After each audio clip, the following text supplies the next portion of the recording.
Assalamu alaikum warahmatullahi wabarakatuh. Welcome back to my channel. Hopefully all are inshallah very fine. Today is Tuesday. আজকে মঙ্গলবার। আজকে আমার বড় ভাই ভাবি আমাকে কোথায় নিয়ে গিয়েছিল, কেন নিয়ে গিয়েছিল সেই ভিডিওটা তোমরা দেখতে পাবে, তারপরে জানতে পারবে। আর বড় ভাবি, আমি বড় ভাইকে নিয়ে একটু বাজারে গিয়েছিলাম আমার কেনাকাটার জন্য। বড়োভাবে জোর করে পেয়ারা, পাকা আম, করলা, বেগুন এগুলো কিনে দিয়ে গেলেন। যতই নিষেধ করলাম সে কিছুতেই শুনলো না। ওরা সেই নিউ জার্সি থেকে এসেছে। কেন এসেছে? আসলে মায়া জিনিসটা সবচেয়ে বড় জিনিস। আসলে আজকে এত বেশি ক্লান্ত, আমি তো এমনিতেই একটু ক্লান্তি ফিল করি, আর আজকে মনে হয় এতটাই ক্লান্ত হয়ে গিয়েছি, বলতে ইচ্ছে করে ক্লান্তি আমায় ক্ষমা করো। কিন্তু চেষ্টা করি তো প্রতিদিন এটা রেগুলার একটা রুটিন হয়ে গেছে ভিডিও দেওয়াটা। তাই আমি ভিডিও দেওয়ার জন্য রেডি হয়ে বসেছি। আশা করছি তোমরা পাশে থাকলে দেখবে বড় ভাই ভাবি আমি কোথায় গিয়েছিলাম সেটা, আর কেন গিয়েছিলাম সেটাও জানবে। তাহলে কথা না বাড়িয়ে আমরা মূল একটা মূল ভিডিওটা সেখানে চলে যায়। আর যে কথাটা বলতে চেয়েছিলাম সেটা হলো, আমি চেয়েছিলাম ভাবির বাংলাদেশি আইটেম, তো আমরাও বাংলাদেশি আইটেম সব কিনি, কিন্তু ভাবি বাংলাদেশি যেগুলো আমরা পছন্দ করি, যেমন পেয়ারা, ripe mango guava, ripe mango, brinjal and bitter gourd কিনে দিয়ে গেছেন। একেবারে ফ্রেশ। আমাদের সেই পাকিস্তানি দোকানটার মধ্যে সব কিছু অনেক ফ্রেশ হয়। আর আমি বাজার করেছি, ওখান থেকে একটু চিকেন এনেছি, বিফ এনেছি, একটু ডাব এনেছি, আর কি ধনেপাতা এনেছি। এই বাজারটুকু আমি করেছি। বাজার ঘরে আছে, কিন্তু একটু বিফ আর চিকেনের জন্য বড় ভাইকে নিয়ে ওখানে যাওয়া। তাহলে আমরা চলো আসল ঘটনাটুকু জেনে নেই। আসলে ভাই বোনের মায়াটাই অন্যরকম।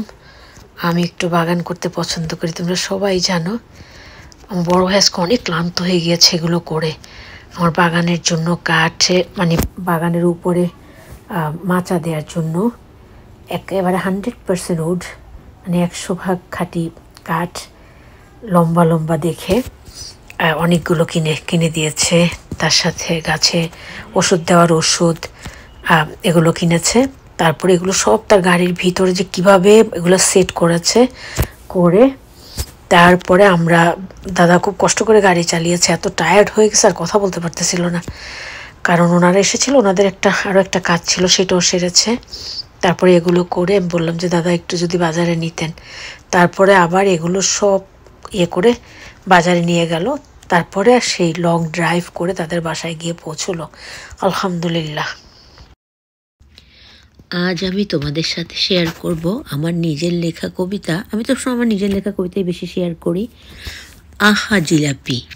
আমি 2020 সালের মে মাসের 14 তারিখে রমজানের সময় জিলাপি বানানোর চেষ্টা করেছিলাম। জিলাপিগুলো ভালো হয়নি, আর তখনই সেই ইফতারের আগে আমি একটা কবিতা লিখেছিলাম। তোমরা আশা করছি প্রত্যেকে কবিতাটা শুনবে এবং তোমাদের কাছে অনেক ভালো লাগবে, আমার বিশ্বাস। আসসালামু আলাইকুম রহমতুল্লাহি ওয়া বারাকাতুহু। Let's go. তাহলে আমরা কবিতায় চলে যাই। কবিতার নাম আহা জিলাপি। লিখেছি আমি নিজে, জেসমিন আক্তার রাখি। আহা জিলাপি তুমি, তোমার মধ্যে কি কঠিন প্যাচ মিলাইতে যাইয়া তোমার প্যাচে পইরা জীবন হইল শেষ। তবুও পারিলাম না মিলাইতে প্যাচের সমাহার। বারবার চেষ্টা করিয়াও জিলাপি হইলে না তুমি, কি করিব আর। অবশেষে সমস্ত ক্লান্তি ভুলিয়া মনকে বুঝাইলাম এই বলিয়া, মন খারাপ করিস না মন, পারবি তুইও চেষ্টা যা চালাইয়া। হা হা হা, একবার না পারিলে দেখো শতবার, ব্যর্থতাই সার্থকতার চাবিকাঠি, তাই চেষ্টা করো বারবার।